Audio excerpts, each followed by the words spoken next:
ప్రాజెక్టుపై హరీష్ రావు రేవంత్ రెడ్డి మధ్య అసెంబ్లీలో డైలాగ్ వార్ కొనసాగింది. ప్రాణహిత చేవేల ప్రాజెక్టు నిర్మించుకోమని ఉమాభారతి లేఖ రాస్తే మరోసారి ఎగ్జామిన్ చేయాలని హరీష్ రావు లేఖ రాశారని రేవంత్ అన్నారు. రికార్డులన్నీ తుంగలో తొక్కి తెలంగాణ సంపదను దోచుకునేందుకు మేడిగడ్డ నిర్మించారని తెలిపారు. దీనిపై స్పందించిన హరీష్ రావు పీసీ ఘోష్ కమిషన్ కూడా ఉమాభారతి లేఖ సరిగా చదవలేదని అందుకే ఇలాంటి రిపోర్ట్ ఇచ్చిందన్నారు. హరీష్ వ్యాఖ్యలకు మరోసారి రేవంత్ కౌంటర్ ఇచ్చారు. ప్రాణహిత చేవెళ్లలో నీళ్లు అందుబాటులో ఉన్నాయి, మీకు హైడ్రాలజీ క్లియరెన్స్ ఇచ్చినాము, దీని ప్రకారం మీరు ముందుకు వెళ్ళండి అని ఆనాటి జలశక్తి మినిస్టర్ ఉమాభారతి గారు రాసినారు.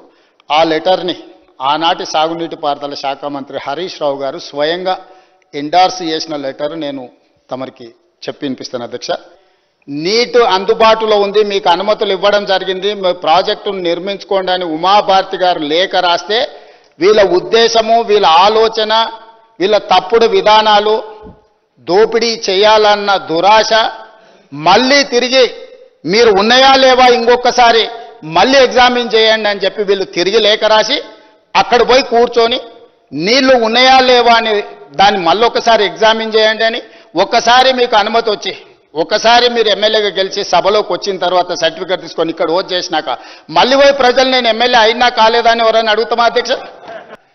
మన ముఖ్యమంత్రి గారు మసిబూసి మారేడుకాయ చేయడంలో ఆయన సిద్ధహస్తుడు. I appreciate.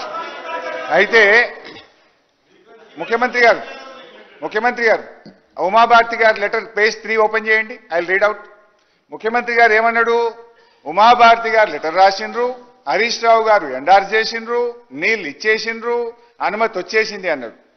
ఉమాభారతి గారు రాసిన లెటర్ ఇది నా దగ్గర కూడా ఉంది. పేజ్ 1 మీరు చదివిండ్రు, పేజ్ 3 నేను చదువుతా, కొద్దిగా మీరు కూడా చదువుకోండి.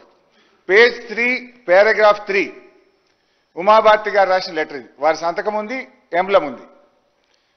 In case there arises a need for release of ecological flows as one of the conditions in general being imposed nowadays by MOEF, wherein 30% monsoon flows, 25% non-monsoon, 20% lean season, corresponding to 75% dependable year is being advocated to be released.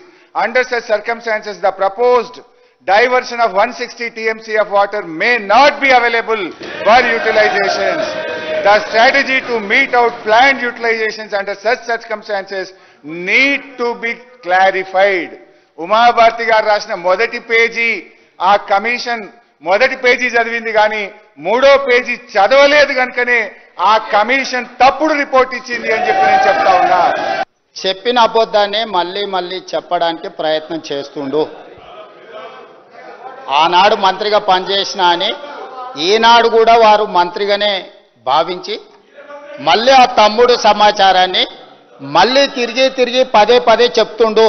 2009లో 2014లో 2 సార్లు నీకు అనుమతులు ఉన్న తర్వాత మళ్ళీ examine చేయమని రాయాల్సిన అవసరమే లేదు. తెలంగాణ రాష్ట్రం వచ్చిన తర్వాత ఇట్ ఈజ్ క్లియర్.